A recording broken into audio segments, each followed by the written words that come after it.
Hujambo na karibu tena mtazamaji wa The World News katika kipindi hiki cha ulimwengu wa siasa. Mimi ni Adam Hussein.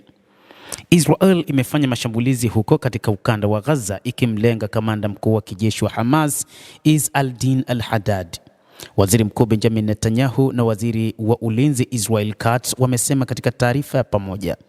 Hili lilikuwa ni shambulio la kwanza dhidi ya afisa mkuu wa kundi hilo na wapiganaji tangu makubaliano yaliyoungwa mkono na Marekani mwezi Oktoba yaliyonuia kusitisha mapigano katika eneo la Palestina. Mashambulizi hayo ya Ijumaa yaliua takribani watu 7 na kujeruhi wengine zaidi ya 50 ambao walipelekwa katika hospitali ya Al-Shifa.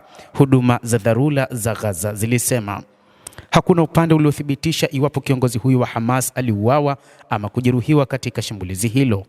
Katika taarifa ya pamoja siku ya Ijumaa, Netanyahu na Katz wamesema al-Haddad alikuwa miongoni mwa wasanifu wa shambulio lililoongozwa na Hamas mnamo Oktoba 7 mwaka 2023.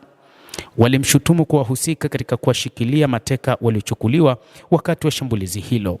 Pia walimshutumu kwa kukataa kutekeleza mpango uliokuzwa na Rais wa Marekani Donald Trump kwa Hamas kupokonywa silaha katika ukanda wa Gaza na kuondolewa kijeshi. Tangu awamu ya kwanza ya usitishaji wa vita ilipoanza kutekelezwa mwaka jana, Israel imeendelea kufanya mashambulizi huko Gaza ambayo mengi yamebakia kuwa vifusi. Chini ya mapatano hayo, vikosi vya Israel viliendelea kudhibiti eneo lililokuwa na watu wengi zaidi ya nusu ya eneo hilo, huku Hamas ikiendelea kudhibiti ukanda huo uliosalia wa pwani. Pande mbili zimeshutumu kila mmoja kwa kukiuka makubaliano kusitisha mapigano, na mazungumzo ya kuendeleza mpango wa Trump baada ya vita vya Gaza bado yamekwama. Izz-al-Din al-Haddad alichukua mrengo wa kijeshi wa kundi hilo mwaka uliopita baada ya vikosi vya Israel kumuua Mohammed Sinwar, kaka yake Yahya Sinwar, moja kati ya wasanifu wa shambulizi la Oktoba 7.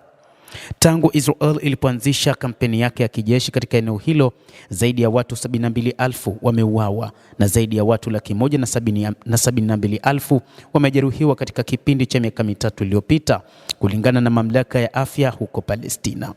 Vita vya Israel dhidi ya Hamas na kuzingirwa kwake Gaza kumeibua ukosoaji mkubwa wa kimataifa, vikiwemo vitisho vya kuwekewa vikwazo. Uungaji mkono wa mataifa ya magharibi kwa Israel pia umepungua, huku kukiwa na ongezeko la vifo vya kiraia na mzozo wa kibinadamu unaozidi kuwa mbaya katika eneo hilo la ukanda wa Gaza. Bado hali si tulivu katika eneo la Mashariki ya Kati. Hata hivyo, eneo la ukanda wa Gaza ndilo ambalo bado kumekuwa na mauaji ya mara kwa mara yaliyokuwa yakifanywa na viongozi mbalimbali huko katika eneo hilo la ukanda wa Gaza. Hata hivyo, Waarabu wanasema kwamba wakati huu hawawezi kuvumilia mtindo wa maisha ya Israel kuua viongozi pamoja na watu wasiokuwa na hatia katika eneo hilo la ukanda wa Gaza.